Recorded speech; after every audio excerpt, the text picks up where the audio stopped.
survivors are Baby Bear, Stark, and Cooper. Would you have predicted that when you first watched this film? I would have guessed based on the premise, well, especially the way I read the premise, that everyone died. But other than that, I don't know. I would have gone for like a mama bear and maybe just like the least expected dude, like maybe someone like Cooper, but I'm not saying I would have guessed that. But like, yeah, I would have imagined a sympathetic character and someone who you wouldn't expect. Cooper got lucky because he was on the outside of the ship the whole time. But don't worry, he got launched into space. Oh, though, yeah, right? he did. But when they were shooting the rivet gun that created the pressure rift that sucked out Sam Neill with his eyes sewn shut before he got his eyes back. That's such a weird thing to say. And then he rescue engineered himself. He was flying out away and he charged up his oxygen tank and used it to project himself or whatever back at the ship. Here I come, motherfucker! That was awesome. Like, characters who survived, it wasn't the ending. I never would have picked these three. Like, if they gave me money and they're like, hey, pick who survives, I wouldn't have gotten this right. Can I say, even when I originally thought, because, probably the first 10 times I saw this, or even maybe just 6, I always thought that Cooper was done. Like, I thought he was dead. He was going to go out into space and die. But every time that guy has lines, do you not smile? Yeah. Like, even when he was panicking, before you knew, if this is your first time watching it, before you knew he was going to save himself, he's like, oh my God. Like, but the way he freaks out, there's just something about it. There's like a spastic charisma to this guy. They've almost done it before. So he's like in this situation. He's like, I've probably been in the same before. Right, but maybe not as dire. Yeah, exactly. But it was like, this was a good crew. Like, these people knew what they were doing. If they were against like a jerky alien, I think they would have won. And that's what the script originally was. Then Paul Anderson's like, nope, we are doing a haunted house in space. That's what we're going to do. And he got his way and the script got changed around. I still think it would have been cool if I saw them fighting that gelatinous monster Calvin from Life. Oh, man. They would have done really well, I feel like. Fishburne would have... I don't think Calvin could have taken the burn in this movie. Do you? The burn. Everyone calls him Fish. Like, everyone's like, yeah, Fish, man. But I call him the Burn. Feel the Burn. I mean, he killed the Burning Man. Is it funny that, like, Feel the Burn went to, like, this really calm, reserved old politician, and yet Fish went to this young, like, calm, cool, under pressure ship captain fighting space hell? He's like, man, if it wasn't Burnfish, like, he wishes his last name was Burnfish. Like, this is Lawrence Fishburne versus Hell Space. And he's just calm. He's calm, dude. You cannot freak him out until you show him visions of his buddy that protocol dictated that he watched burn to death in a past mission, and that was his little guilt thing. And then he sees his buddy, and it turns out to be Sam Neill disguising himself as his buddy, and they both have eyes. And then remember that line where Fishburne was like, "I'd rather die," and he hated that line, and he would always say it fast, and it always screwed over Paul Anderson. So he'd be like, "I'd rather die." And so when you hear him saying that, that's the slowest take that Anderson could do. So Fishburne in this movie didn't even want to be like, I could die. I'd rather die. Like, I thought that was pretty funny. He was just a cool, reserved, calm guy. He would have taken out Calvin, I think. They would have become friends. They would have become friends. Hey, so we got a couple more questions, right? That talk more about this movie? We do. Awesome. We'll jump into them? Okay, we got a couple more. The first one is more of a comment, but it offers a lot of reflection. It's again from Alex Vorkov on Twitter, and he writes in a statement, Event Horizon did Hellraiser in space better than Hellraiser did Hellraiser in space. And he's referring to Hellraiser 4, which came out 1 year earlier in 1996, where it was actually a chronological anthology of Hellraiser stories that were all linked, and the third one took place in the future, in space, with the puzzle box, etc. And this is a really funny line, because, like, if you were to give the tagline of this movie, I'd probably call it Hellraiser in space. And Hellraiser in space wasn't very awesome. Yeah, you just can't go to space with a character that's been established already. Leprechaun in space, Jason in space. If you're going to take a character to space, it needs to be the first film. You know what's funny is that Leprechaun in Space was also 1996. Really? Leprechaun in Space was part 4. Hellraiser in Space was part 4. They were both released in 1996, 1 year before this. And then this comes in and it just wipes the floor with them. And then of course you have 3 movies that take horror to true horror to space over the course of 2 years. And then just 4 years later in 2001, Jason X comes out. And while I think it is a gloriously entertaining bad movie, it is a horrible Friday the 13th movie. Oh, yeah. I mean, there's some very fun shots in Jason X. But you got to give credit to Hellraiser for allowing Event Horizon to be so great because Paul Anderson loved the Hellraiser films. You know, I feel like, but you know, he did it the way that it should be done.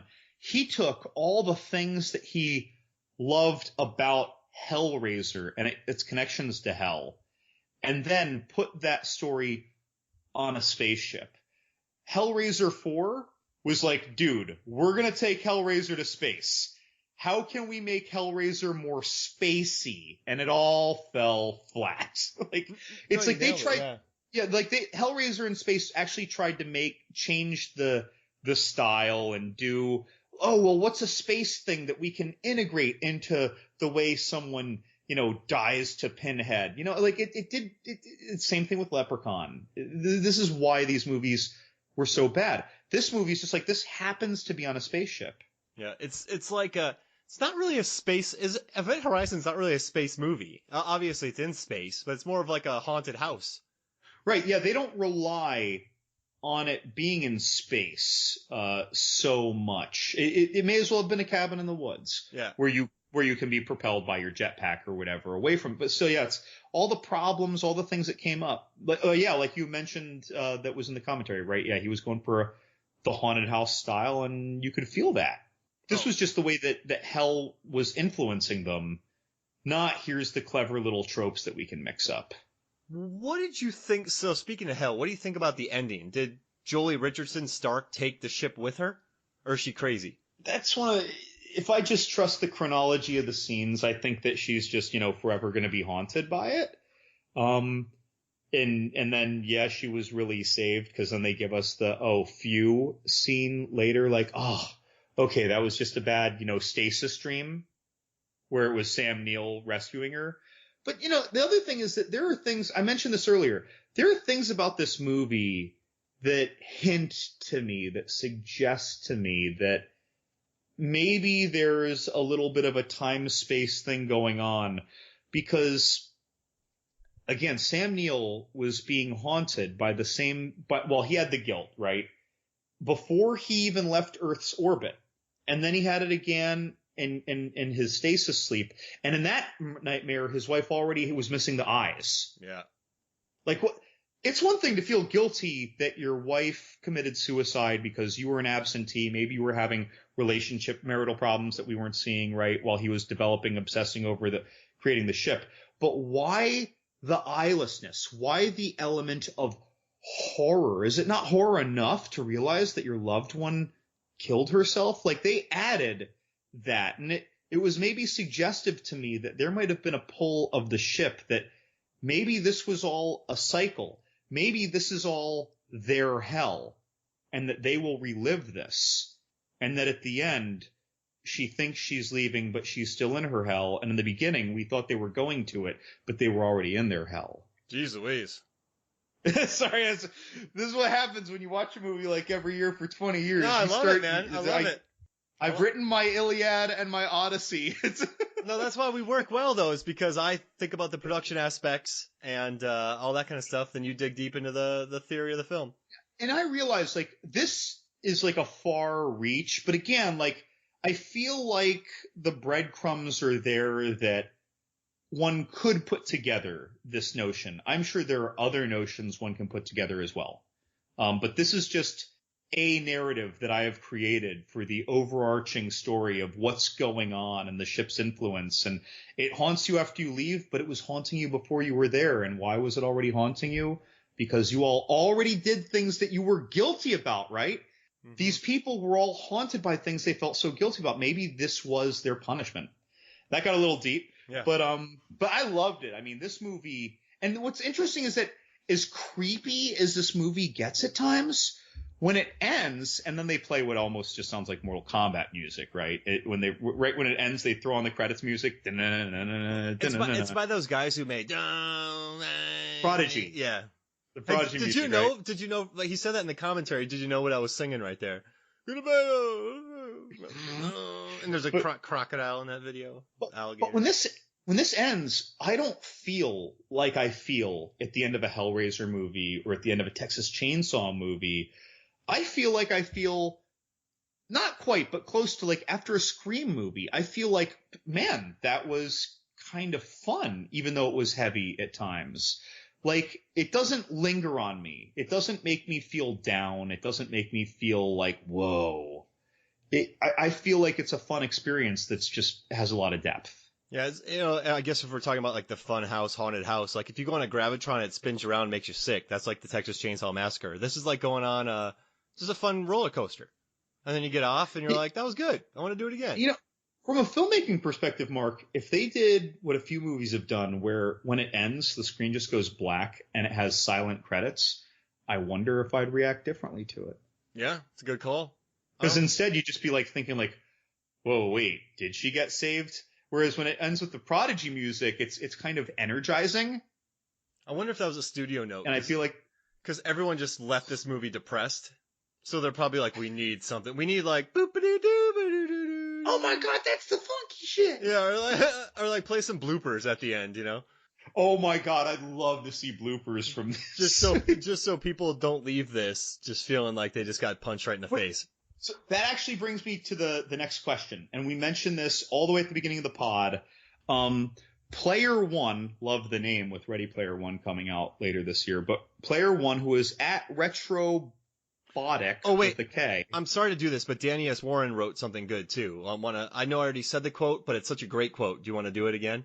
You go right ahead, man. All right, so Danny S. Warren on Twitter, he wrote, "This movie has one of my favorite quotes in response to Supernatural," and I already said it, I wrecked it for him, but I gotta do it.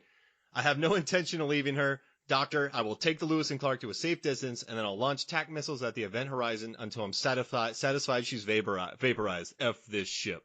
Like, what a great line. So that's one of those, like, when you hear a line like that, and Lawrence Fishburne throughout the movie had his moments of calm, cool, collected under pressure, but that's like the certified badass stamp right there. Yeah. And when he says, "Bunk this," I don't want to say it too many times, but like, F this ship. Like, he says it assertively without really raising his voice, but while sort of raising his voice. Yeah. But he won't yell. He's just looking at the screen, adjusting the timing of that little bomb thing that will separate the corridor. It's just... I love his that. Yeah, it's a cool moment. And that also adds some levity to the film. So there's a lot of bleakness to it, but then there's some like also, hokier elements. There's some comedy to it. So it's not like a total drag on your soul. Yeah. But sorry to interrupt. I know I took your Retrobotic. Retrobotic with a K. Player One asks, "Are there any plans to release a director's cut or uncut version at some point?" And you know the true answer to this. Like, I felt like I've gone on Amazon several times looking for this, thinking that I'd find something that was out of print that I'd have to spend $80 on if I wanted it. And I don't see anything. I don't see a foreign release. I see nothing. Why is this? There will not be. And so what happened was... Wait, there will not, like, ever? So in 2017, they said that there will not be. So according to the commentary and what they said, so basically what happened was when they shot this movie, he turned in the first draft. Paramount was not a fan. So he had to recut a lot of stuff. And this is before Blu-rays were really big. I mean, I got my first Blu-ray, I believe, in 99. So, they were still kind of, like, I think maybe Laserdiscs were out. Maybe Blu-rays were getting a foothold in here, but they didn't know much about extras. There wasn't all these extras in the film. So